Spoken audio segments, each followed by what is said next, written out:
ನಿಮ್ಮ ಇನ್ಸ್ಟಾಗ್ರಾಮ್ ಇಂದ ವಾಟ್ಸಪ್ಗೆ ರೀಲ್ಸ್ ಅನ್ನ ಹೇಗೆ ಶೇರ್ ಮಾಡೋದಂತ ಈ ವಿಡಿಯೋದಲ್ಲಿ ತಿಳಿಸ್ಕೊಡ್ತೀನಿ. ಅದಕ್ಕಿಂತ ಮುಂಚೆ ಈ ವಿಡಿಯೋಗೆ ಒಂದು ಲೈಕ್ ಕೊಡಿ. ಸೊ ಜಸ್ಟ್ ನೀವು ಇನ್ಸ್ಟಾಗ್ರಾಮ್ ಮೇಲೆ ಕ್ಲಿಕ್ ಮಾಡಿ. ಇನ್ಸ್ಟಾಗ್ರಾಮ್ ಮೇಲೆ ಕ್ಲಿಕ್ ಮಾಡಿದ ತಕ್ಷಣ ನಿಮಗೆ ಕಾಣ್ತಾ ಇರ್ಬೋದು.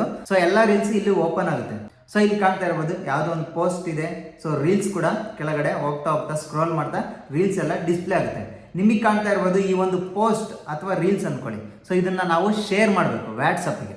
ಸೊ ನಿಮಗೆ ಕಾಣ್ತಾ ಇರ್ಬೋದು ಇಲ್ಲಿ ಫಾರ್ವರ್ಡ್ ಚಿತ್ರ ಇದೆಯಲ್ಲ ಅದ್ರ ಮೇಲೆ ಕ್ಲಿಕ್ ಮಾಡಿ. ಸೊ ಇಲ್ಲಿ ಕಾಣ್ತಾ ಇರ್ಬೋದು ಅದ್ರ ಮೇಲೆ ಕ್ಲಿಕ್ ಮಾಡಿ. ಸೊ ಅದ್ರ ಮೇಲೆ ಕ್ಲಿಕ್ ಮಾಡಿದ ತಕ್ಷಣ ನಿಮಗೆ ಕಾಣ್ತಾ ಇದೆ. ಸೊ ಇಲ್ಲಿ ಕಾಣ್ತಾ ಇರ್ಬೋದು ಡಿಸ್ಪ್ಲೇ ಆಗಿದೆ. ಸೊ ಆ್ಯಡ್ ನೋಟ್ ಕೆಳಗಡೆ ವಾಟ್ಸಪ್ ಅಂತ ಇದೆ, ಕಾಪಿ ಲಿಂಕ್ ಅಂತ ಇದೆ, ಶೇರ್ ಅಂತ ಇದೆ. ಇಲ್ಲಿ ಕಾಣ್ತಾ ಇರ್ಬೋದು ಡೈರೆಕ್ಟ್ ವಾಟ್ಸಪ್ ಮೇಲೆ ಕ್ಲಿಕ್ ಮಾಡಿದ ತಕ್ಷಣ ಡೈರೆಕ್ಟ್ ವಾಟ್ಸಪ್ಗೆ ಹೋಗುತ್ತೆ, ಅಥವಾ ಶೇರ್ ಮೇಲೆ ಕ್ಲಿಕ್ ಮಾಡಿ ಕೂಡ ನೀವು ಶೇರ್ ಮಾಡ್ಬೋದು. ಈಗ ಕಾಣ್ತಾ ಇರ್ಬೋದು ವಾಟ್ಸಪ್ ಮೇಲೆ ಕ್ಲಿಕ್ ಮಾಡ್ತೀನಿ.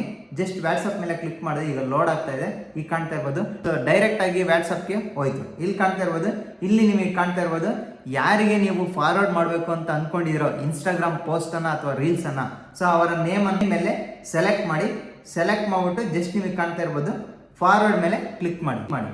ಸೊ ಕ್ಲಿಕ್ ಮಾಡಿದ ತಕ್ಷಣ ಈಗ ಕಾಣ್ತಾ ಇರ್ಬೋದು ಫಾರ್ವರ್ಡಿಗೆ ಬಂದು ಕುತ್ಕೊಂಡಿದೆ. ಸೊ ಇಲ್ಲಿ ಕಾಣ್ತಾ ಇರ್ಬೋದು ಮತ್ತೆ ನೀವು ವೇ ಮಾರ್ಕ್ ಅಥವಾ ಫಾರ್ವರ್ಡ್ ಮೇಲೆ ಕ್ಲಿಕ್ ಮಾಡಿ. ಸೊ ಈಗ ಕಂಪ್ಲೀಟ್ ಆಗಿ ಅವರಿಗೆ ಫಾರ್ವರ್ಡ್ ಆಯಿತು. ಸೊ ಈ ರೀತಿ ಇನ್ಸ್ಟಾಗ್ರಾಮ್ ರೀಲ್ಸ್ ಆ್ಯಂಡ್ ಪೋಸ್ಟನ್ನು ವಾಟ್ಸಪ್ಪಿಗೆ ಶೇರ್ ಮಾಡ್ಬೋದು ಈಸಿಯಾಗಿ. ಸೊ ಈ ವಿಡಿಯೋ ನಿಮಗೆ ಹೆಲ್ಪ್ಫುಲ್ ಆಗಿದ್ರೆ ಸಬ್ಸ್ಕ್ರೈಬ್ ಮಾಡೋದನ್ನು ಮರಿಬೇಡಿ.